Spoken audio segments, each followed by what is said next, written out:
Hello everybody, I'm Gwen Campbell-Mindes. Welcome to Gwen's Bookish Ramblings, and before I start rambling about books, let me ramble endlessly about the fact that I have 258 subscribers as of just a few minutes ago. I noticed last week when I was actually uploading my video that I had hit 251, but I don't really check my channel in between. I literally check it just once a week, which is why anybody who comments needs to assume that I'm not going to get back to them for at least 6 days, because I basically only check the channel when I am uploading videos, so there you go.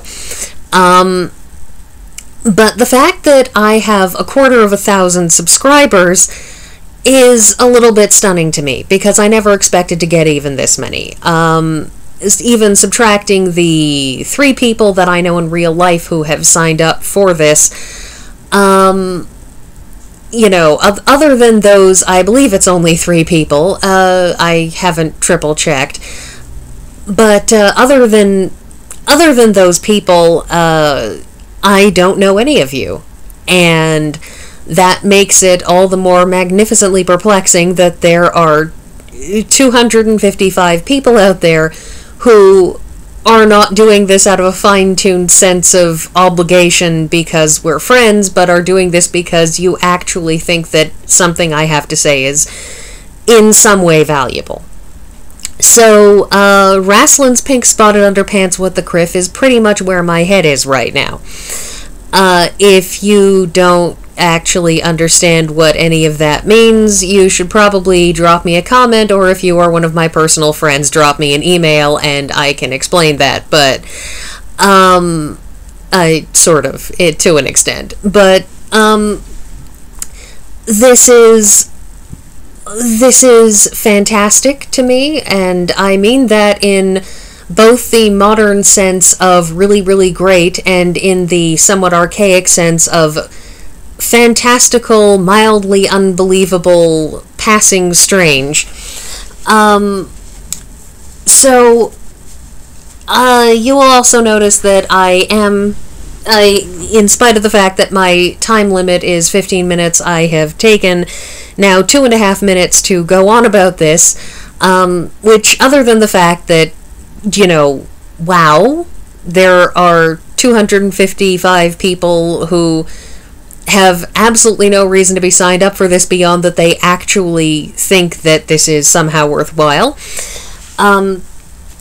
I am also taking some time out because I picked another short book this week, mostly, and I do feel that I am pushing the definition of book with this, but but that's partly because those of you who have been tracking my memorial for my mother will know that I am partway through the Palliser novels. I am in the midst of book 5, and the thing about these Palliser novels is that they're all 600 pages long, and I find them mildly tiresome at times to read, which is not really something against the book so much as merely a comment of my personal predilections for reading. And so reading the Pallisers is a little bit of a strain for me, and so I'm behind on reading them.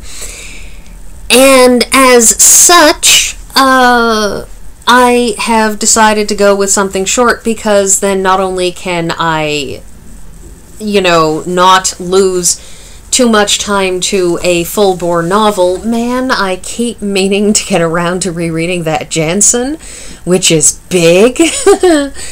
I'll get to that sometime. I have 2 weeks of vacation coming up. Maybe I'll do it then. Probably not.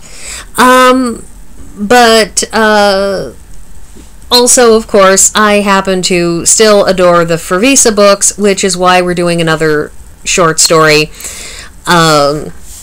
This one is less entertaining than the last one, because the last one was just a woman who, her husband dropped dead of, like, a stroke or something, and she basically gets accused of his murder, and then, you know, she sort of, her friends in the village sort of pull a fast one to get her out of, being actually carted off and hanged for murder or what have you.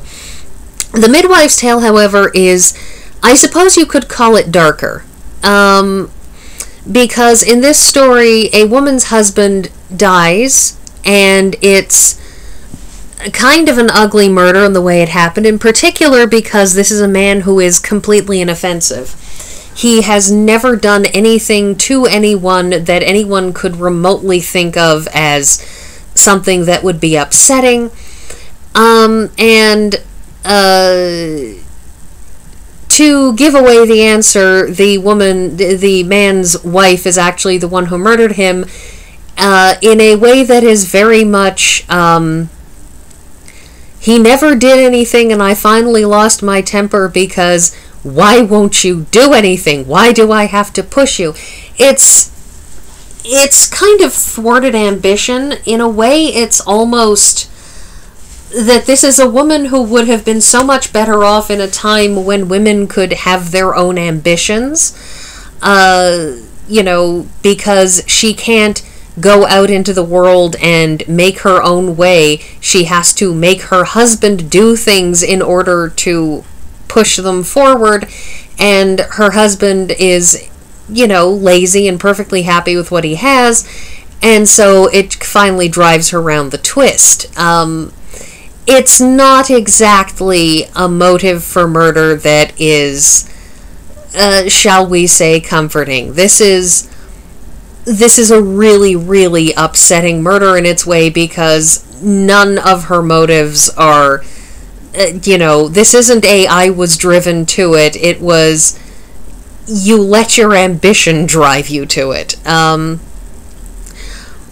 at the same time, I kind of love this one because of this one wonderful moment that Frevisse winds up there and, does what she does, which is try to figure out who committed the murder.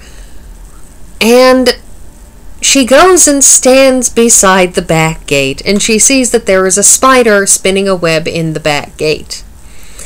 And when the woman's nephew comes by, and he wants to leave through the back gate, and Frevisse informs him in this marvelous non sequitur of a sentence, because we as the readers understand that whatever it is she's seeing is important, but it's this wonderful non sequitur to the poor guy when he sees this nun who's just standing there staring at the gate, and he says, well, I'm going to go, and she says, you have to go around, I'm looking at the spider. Well, I'm, gonna go straight there, which is where the gate leads to. Well, then climb over the fence, I'm looking at the spider. Well, I can't climb over the fence. Well, then go all the way around, 'cause I'm looking at the spider, she repeats. And I love it. I love it because it's just this beautiful perplexity of a moment that it's obstinacy, and it's an abstraction of thought that you would expect from Dame Frevisse, but it's also just this sheer, I can't even begin to choose a word to describe it, of a woman standing there saying to somebody, you're not going to do this because I'm looking at the spider.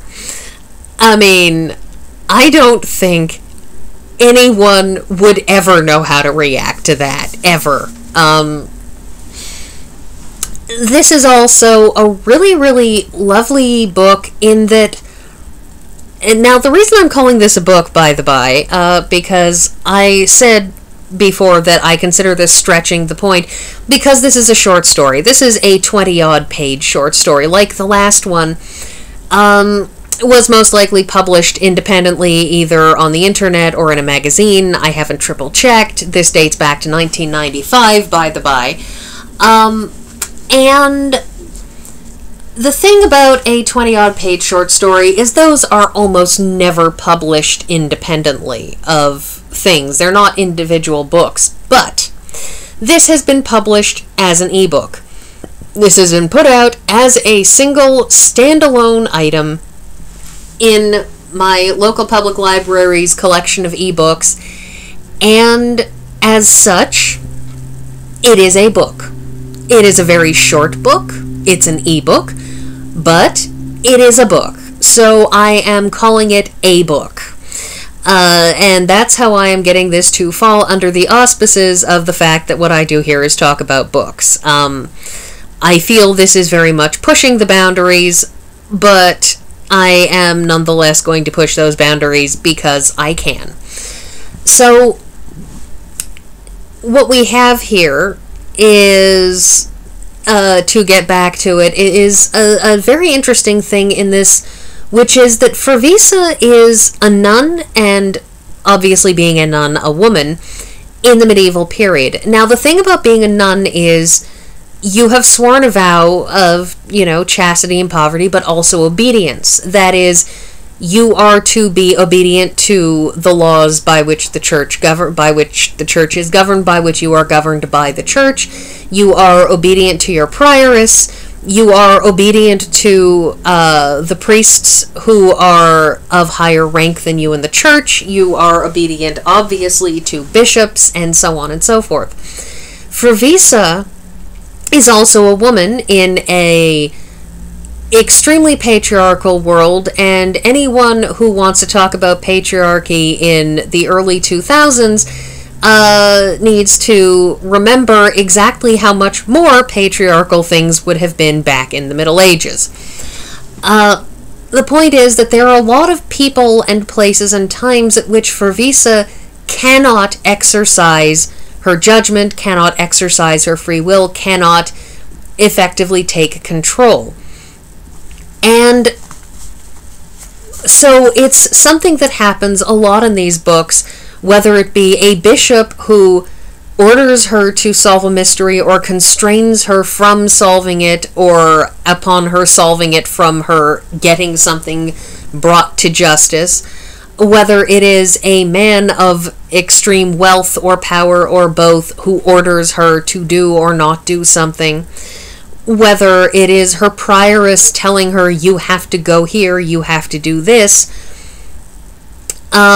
Indeed, whether it is the fact that she has to, in obedience to the laws that nuns are to follow, cannot be alone with a man without another nun. She needs another nun present, which means she has to do all kind of complex maneuvers, or else prepare to confess the sin of being alone with a man when she has to speak with somebody in private.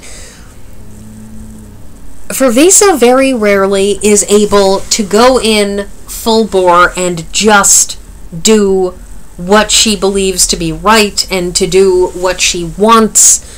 And in this case, in this short story, we get to see her, because there are those who are known to, mention, would you say no to a nun? No. A lot of people find nuns both intimidating and something that they will not say no to. And Frevisse in this book, in this one story, really, really takes that by the horns. She really goes for it. She runs roughshod right over the village priest because in that situation she can. She runs roughshod right over the local villagers because, in a way, to an extent, the nunnery is the lord to half of the villagers in Prior Byfield.